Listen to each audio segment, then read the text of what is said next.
And good morning, everybody, and welcome to the Most Important Conversations Daily Meditations. We host these meditations Monday through Friday, and the overarching theme of the meditation is liberation. Liberation from one's conditioning, liberation from all of the ways you've been told who to be, how to be, why to be, so that you can stand in your power and be a creator of your own life. And during each meditation, it begins with a short talk, and the content of which is derived from our main program at the Most Important Conversations called Whole Life Architecture. Whole Life Architecture is a ontological live workshop where participants are learning how to liberate themselves from their conditioning and to instead become the powerful creator of a life by design, as opposed to merely tolerating a life by default, which is what most people are doing. Most people are not living their own life by design. They are living someone else's life because of our friends, family, and conditioning, our friends, family, and community conditioning. We are living into the expectations of others, of the world out there, of the world of effects. And it was a survival mechanism that had us do this, because we don't want to be ostracized from the group. We don't want to be exiled. We want to be validated. We want to be seen. We want to be accepted. And so we bend and contort ourselves into people pleasers. And we've been talking this past month about creativity, and I want to shift into some different topics, but still related to creativity, but equally as important. We've been talking about creativity because being all creators and being the beginning of the year, it's natural for us to want to create something new, something different in either an area of our life or all of our life. And yet, because we've been conditioned out of being creators and we've been conditioned to be consumers of life, most people fail at this. Roughly 98% of people will fail at making any meaningful change in their life, in any area of their life, because their habits are so strong, because the neurochemical reward system of the near win is so strong, that we end up living someone else's almost winning life. And this is most people.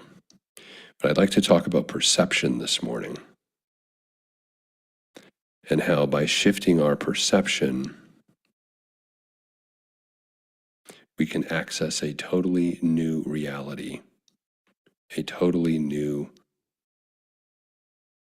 set of variables to work with as a creator. They've already always been there, these variables. You just can't see them because your perception is habituated to only see that which you already are. The way you already live your life, your already existing belief systems that you learn from your friends, family, and community as part of your conditioning.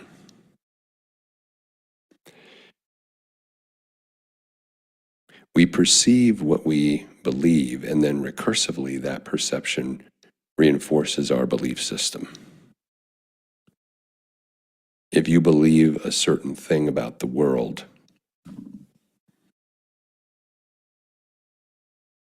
you learned that likely from your conditioning, or you may have had experiences that you retroactively contorted to fit into your conditioning, to make it make sense, to validate it.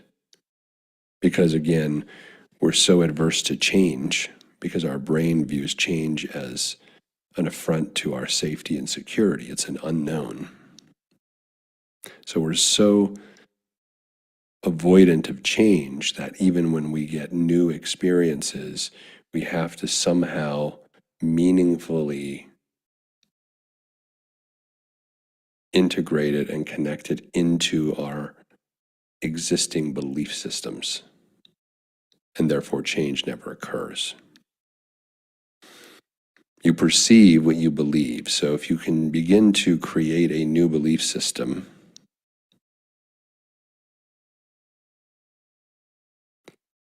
then you'll also start to perceive different things. What you believe, you perceive. So it affects your perception, and our perception is our reality. So you see, there's no actual reality that we're actively connecting to that's objective in any way. What we as each individual experience as reality is what we perceive, and what we're perceiving is guided by what we're believing. Another way of putting this is the classic psychology term of confirmation bias. If I believe that all people who wear dark sweaters are evil people, then my perception will be heightened to look for people in dark sweaters. Or if I believe people who drive a certain car, a Mercedes, are awful people, then I will begin to perceive Mercedes as a threat, and I will see them everywhere because I will be on heightened alert. You never would have seen the Mercedes if you didn't believe what you believed. If they were inconsequential, if a Mercedes was irrelevant, you would not notice it. Now, I use those two ridiculous examples to intentionally stay out of the weeds of the political dynamics we find ourselves in these days, but it works for everything that we are witnessing and experiencing in our world right now. This model of what you believe, you perceive. So people are perceiving the end of democracy, and that's because they believe the end of democracy is a foregone conclusion, or they believe what's destroying it is a reality when it's just a perception. The same can be said about anything. Whatever you are experiencing in your life right now, it's because your perception is creating the context for you to experience it. And the reason your perception is creating the context for you to experience it is because you have a belief under the surface in your subconscious that is driving the creation of that perception, because we're creators of everything. And that perception becomes our reality. I've taught for 20 years that perception is reality, that there is no objective reality that any of us ultimately have access to.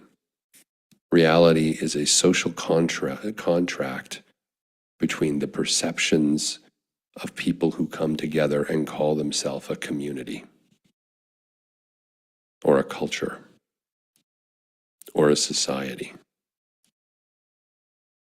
All this indicates is there is some level of shared perception, and therefore some social agreement on how the reality is defined. That doesn't make it objectively true.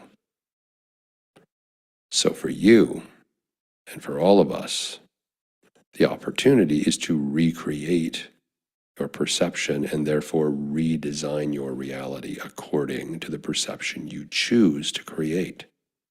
You're not trapped, you're not a victim. You have the ability to make these shifts, and as you begin to shift your belief systems, your perception will change. As you begin to intentionally put yourself in discomfort, and it will require effort to do so. The discomfort of being around people that you don't normally hang around. If you take the action of, experiencing different things, going different places that you would not normally go. You'll be exposed to new ideas. Now, the tendency will be to retroactively fit them into your already existing belief system. Or you could experience it for what it is and be challenged by the difference that it incites in your perception, which then will begin to nudge at that belief system under the surface. So belief and perception work together. It's like a two-way street. Your perception can be changed by an experience which could impact your belief system, or you could allow your belief system to be changed or even create by design a belief system for yourself. And then you will start to perceive that out in the world.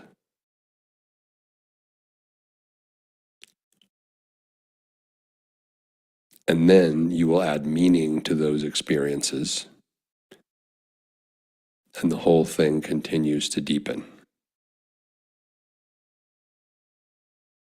So in your life where you have complaint right now, where you're dissatisfied, you are perceiving dissatisfaction in that area or areas. And it's reinforcing your belief system about whatever you believe about why that area of your life is not working. Why, therefore, you're complaining and dissatisfied. Other people experiencing the same thing you're experiencing don't have a complaint about it. Why? Because their belief system is not tied to it. Their belief system is not paying attention to it. It's unimportant. Or they aren't perceiving it as a threat, which again goes back to what they believe. So as we think about ourselves as creators, the core elements that we are working with internally are what we discussed over the last few weeks: your imagination, your ability to imagine a new possibility for yourself, your already existing belief systems that you learned from your friends, family, and community, which have shaped your perception and continue to determine what you see and experience on a daily basis around you. And often what we imagine for ourselves and what we believe and perceive for ourselves on any given day are at odds. This is the disconnect that usually leads to complaint. Because I imagine something better for myself. And yet my belief system, which is informing my perception, has me believing and perceiving something that is not what I imagine for myself. And so there's a gap, more like an abyss, that we have to find a way to cross. We'll never cross it if we are relying on the external world to help us get there.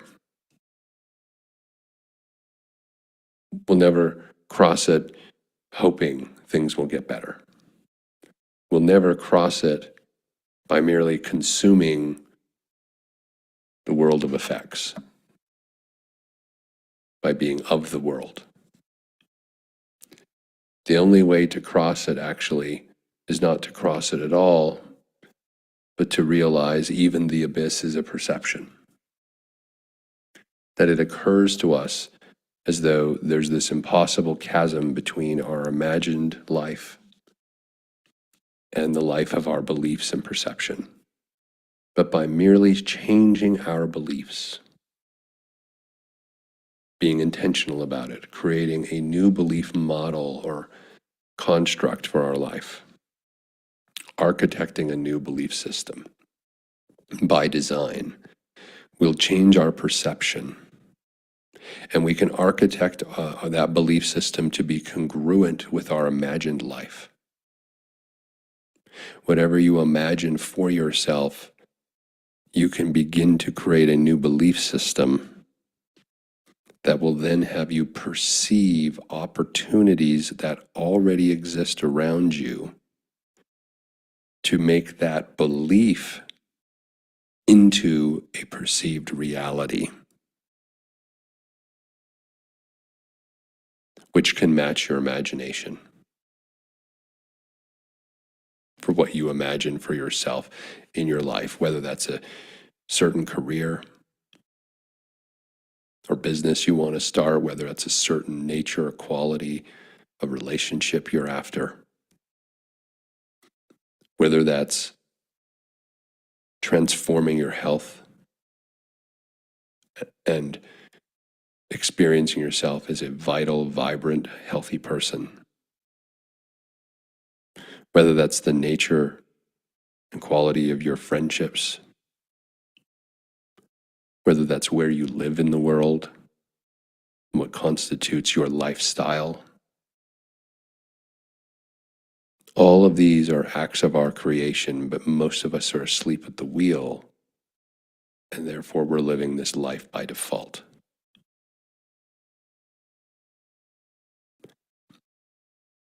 And the only way out of a life by default is to understand the mechanisms that we have available to us as tools to work with to create a new life. Imagination, belief, perception, and meaning. We'll be talking a lot about these in the coming weeks and relating it to some of the philosophical and spiritual underpinnings as well that are at the source of our awareness of these things that have been documented over many, many millennia.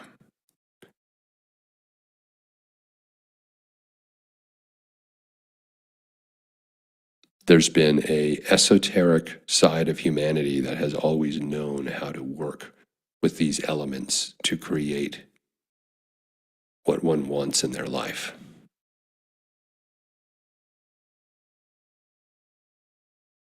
But it's largely out of the mainstream.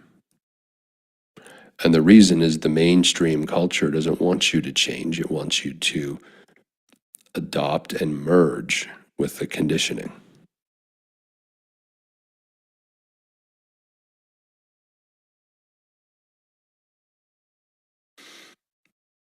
But then that's a life of no power, of no aliveness, of no alignment, and of no integrity and workability for yourself. So this morning, as we move into our meditation, give some consideration to your belief systems about anything. Pick a thing you're complaining about. Your relationship, your job, your money, where you live, your health, your friendships, anything. Pick something. What do you believe about it? What is driving you to be in that circumstance? What do you believe about yourself that has you feel stuck? Do you believe it would be wrong to change? Are you trapped in right and wrong? Also invented, created constructs.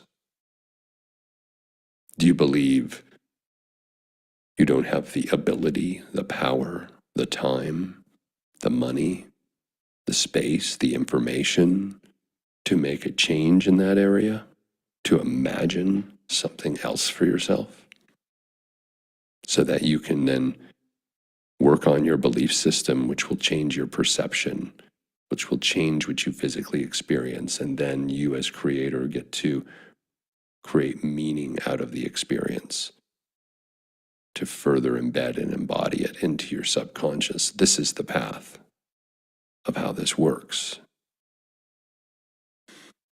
But as long as your brain is thinking you and your belief systems are driving you at an unconscious level and you don't take ownership, you continue to be at the whim of your conditioning. So as we go into our meditation this morning, think about that. What area? Pick one area of your life. What is the belief system under that area where you're complaining that has you trapped? You believe, you perceive what you believe, and our beliefs think us. but we can reprogram our belief systems. And for those who want to learn how to actively do that, we're talking about it at a high level in our meditations. But if you want to actually get in and do the work, the practices, and transform that element of your life, which will transform your whole life. If you want to transform your belief systems, you can learn more at tmicglobal.com in the Whole Life Architecture program. I'd like to invite Mignon now this morning to join us and guide us through our neural sculpting meditation.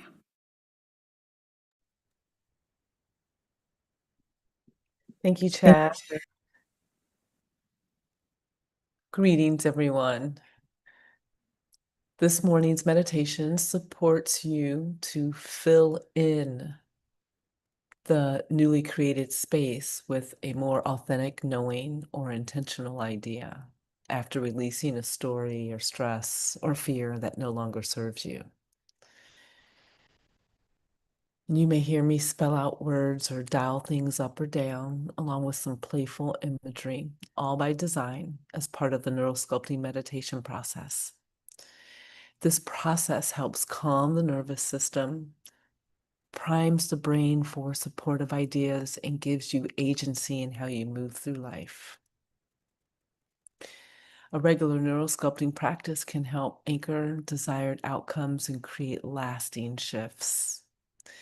I hope you find this supportive. So let's get started. Together, we'll go on a little meditation journey. And we'll start first by saying hello to your body in this moment, wiggling out any tension, rolling out wrists or ankles, or giving the body a gentle stretch wherever that might feel good.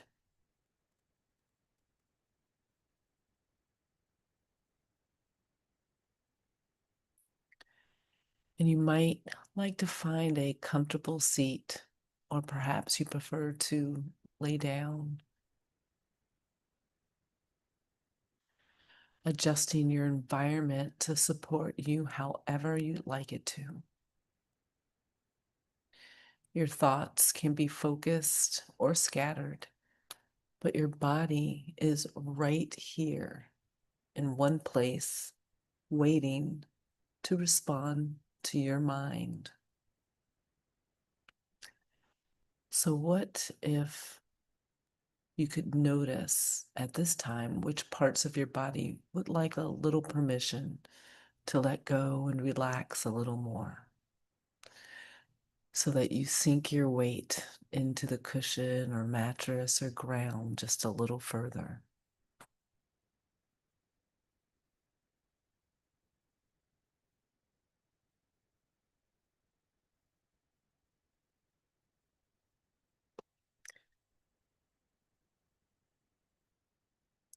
You could now become aware of your breath that is always breathing in and out. And only in this particular moment you might be noticing it. But it is consistently supporting you in all moments. So if you could bring awareness lower into the body, allowing the body to soften, your inhale might dive just a bit deeper, filling you even more, expanding belly and lungs.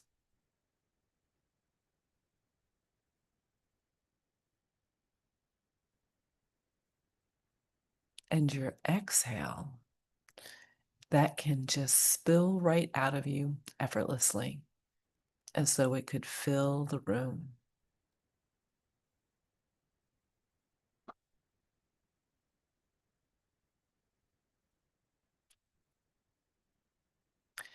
Emptying yourself on the exhale, allowing breath to fill you back up with an inhale.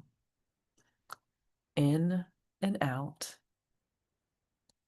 slower, smoother. longer, deeper.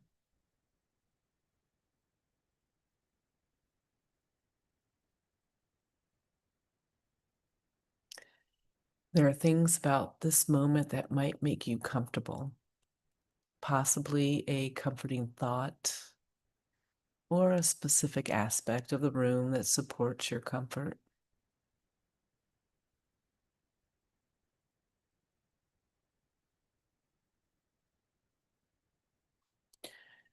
Your most basic needs are happening in this particular moment in time.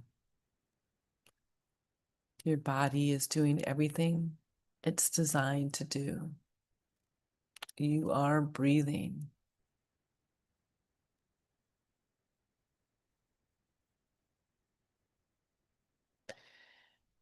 And as all of this supporting you from moment to moment, you're reminded that your creative mind can go wherever you'd like it to go.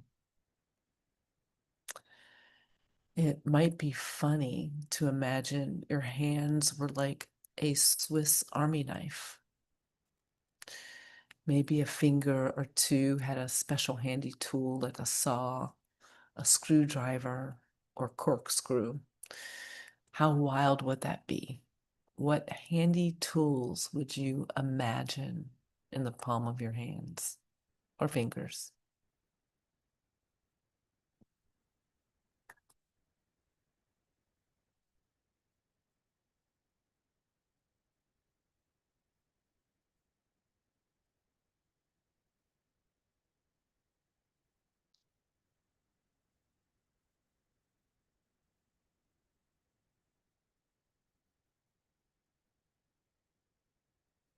Or maybe it's more fun to imagine that with a snap or clap and a thought, you could have a meal appear ready to be eaten right in front of you. What would you crave for your next meal?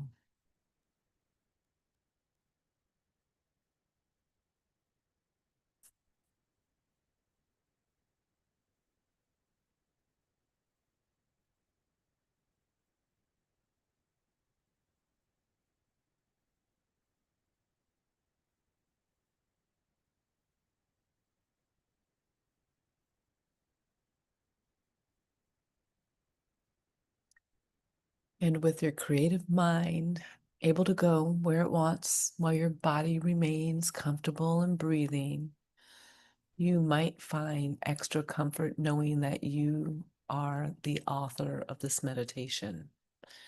A meditation to anchor yourself into something wonderful. Maybe there is a concept, a word, a feeling that would be so wonderful right now. This may be as simple as CALM, calm, or joy, or ease, EASE, or some other word that would serve you better in this moment. What comes to mind for you?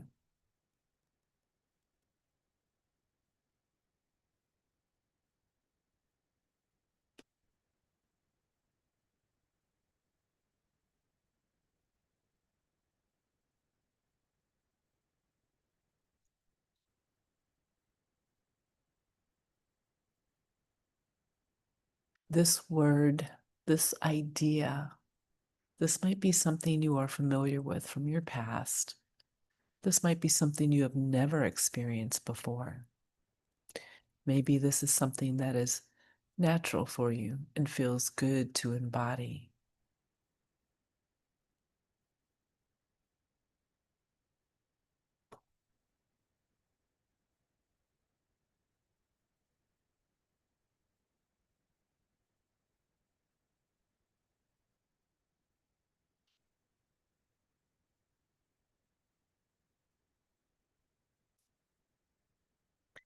And because your breath is breathing itself and your creative mind is awakened, you can bring this word to life right in this very moment.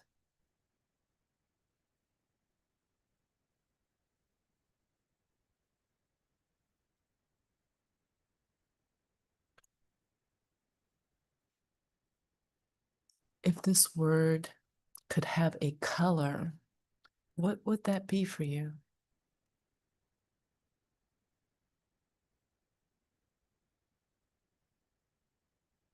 Maybe it's bright and warm, like orange, or maybe it's deep and green,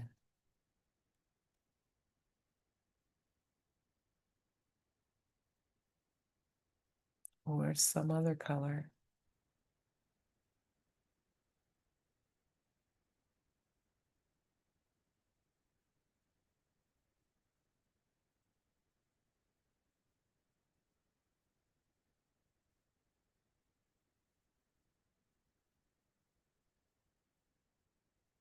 It might have a shape, like rounded,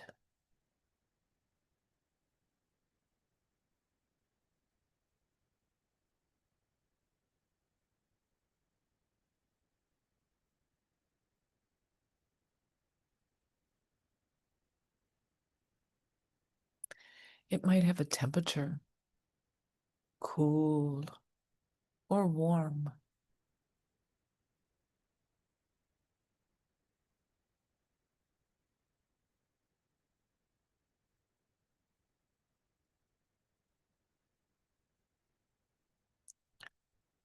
or a texture,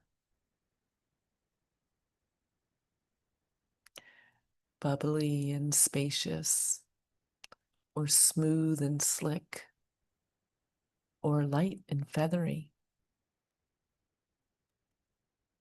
What does your creative mind do?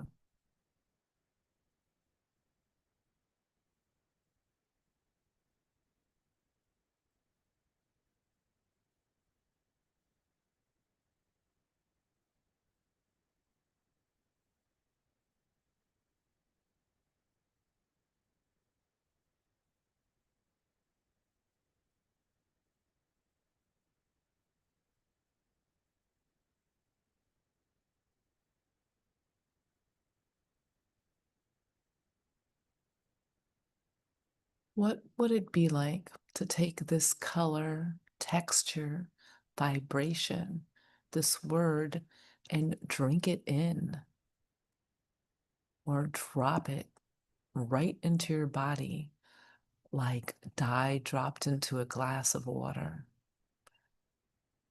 Could you imagine where it anchors in and what that might feel like?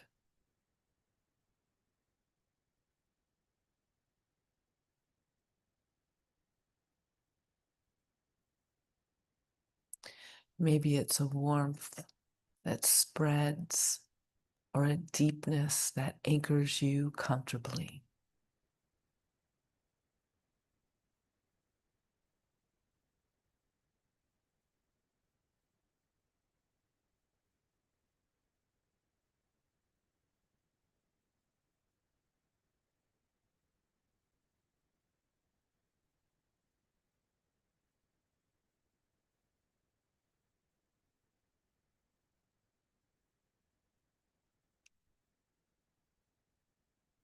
How might you imagine it spreading? Is that a pulse that moves through your body? Is that an illumination that brightens your inner landscape? Or is that something different for you?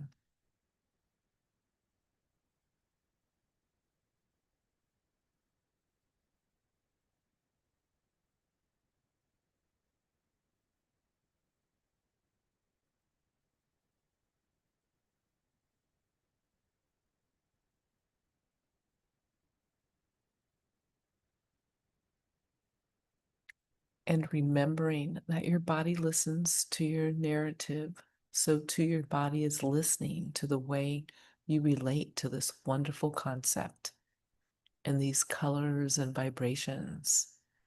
You might even notice a sensation.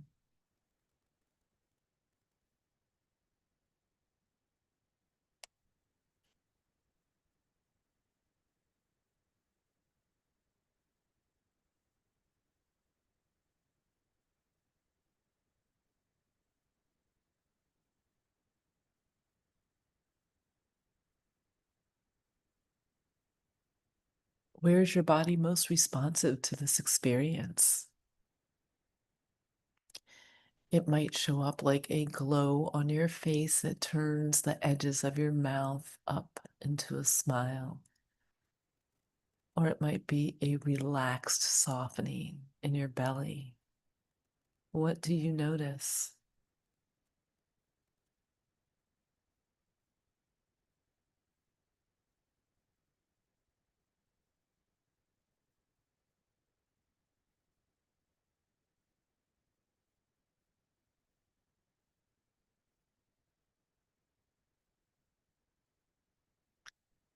This is how your body is relating and associating with this concept. And you get to remember that, marking it in your body's memory with a simple hand gesture, if that's comfortable, or perhaps using your non dominant hand and placing it on your body to use as a reminder of this experience.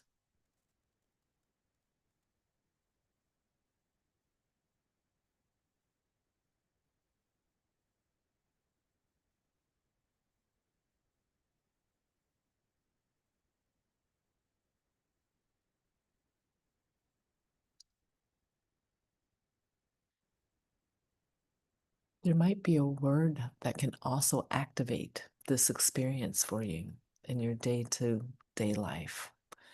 A word that you can say or write or hear or read letter by letter. What is that word or that phrase for you?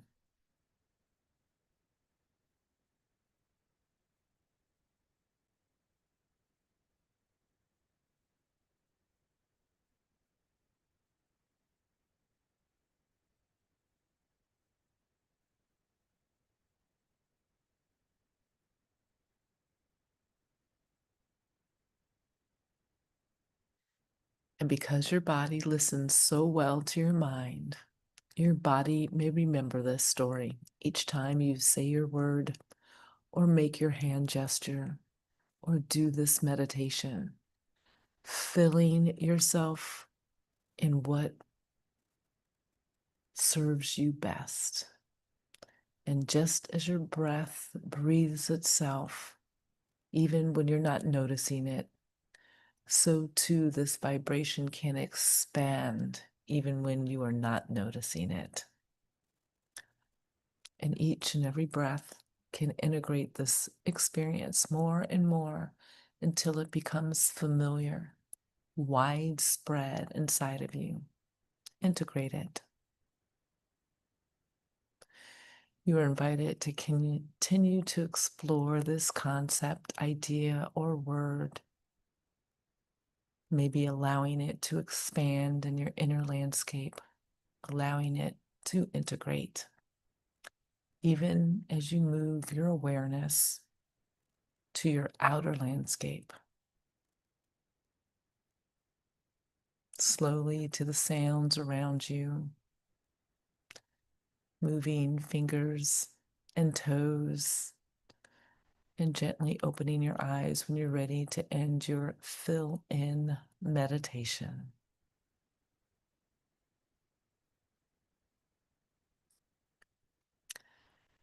Thank you for joining today's neural sculpting meditation. I always encourage you to take a few moments to journal about your experience. And you're invited to join us for our weekly meditations, Monday through Friday at 7 a.m. Pacific. I'm Mignon Harris, a certified neural sculpting facilitator. You can learn more about my work and offerings at vitalform.life. Wishing you a gorgeous day